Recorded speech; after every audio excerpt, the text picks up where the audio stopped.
आई बाबा चहा घ्या बरं. घ्या तू येऊन घे ना. नाही नको, यांची जरा वाट पाहते. हा गुरुनाची वाट पाहत राहशील ना तर जेवायची वेळ होईल. नाही हो आई, काहीतरी मीटिंग लांबली असेल, थोड्या वेळ वाट पाहते मग घेते चहा. तू आता वाटच बघत राहा राधिका. आई माझ्या निका बसा या. आव या बसा. मी इथे बसायला आलेलो नाहीये. काका काय झालं? मी जे डोळ्यांनी पाहिलंय तेच बोलतोय. नाही महाजनी काका काही कळत नाहीये का झालं. हो ना.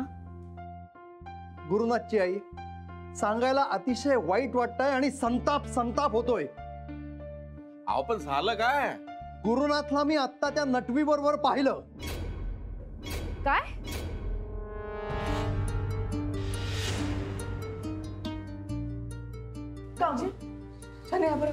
हो, शण्याच होती.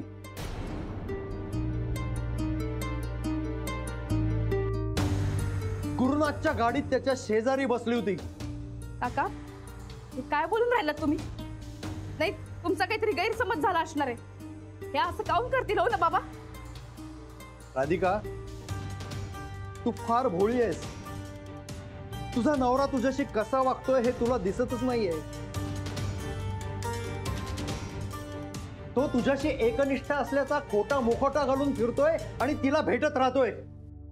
आई अहो महाजनी काका, तुम्ही काय बोलता कळतं का तुम्हाला?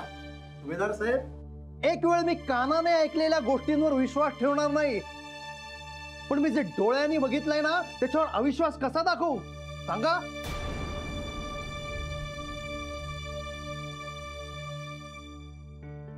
कसं असतं ना, मांजर कितीही डोळे मिटून दूध पित असली ना तरी सगळ्या जगाचं तिच्याकडे लक्ष असतं. मांजरीला वाटत असतं की आपल्याकडे कोणीच बघत नाहीये, पण कोणीतरी कुठून कसं तरी तिच्याकडे बघत असतं. लक्षात ठेवा, हे गुरुनाथ तेच मांजर आहे. आई नाही तू शांत हो बरं, शांत हो. असं काय? अहो महाजनी काका काहीतरी गोंधळ झालाय पा. गुरुचं नाही करायचं आता. नाही गुरुनाथची आई, एवढं खात्रीनं सांगू शकता तुम्ही दोघं? हो ना. मग तुमच्या सुनबाईच्या डोक्यावर हात ठेवा आणि घ्या बरं शपथ की माझा गुरुनाथ असं कधीही वागणार नाही म्हणून.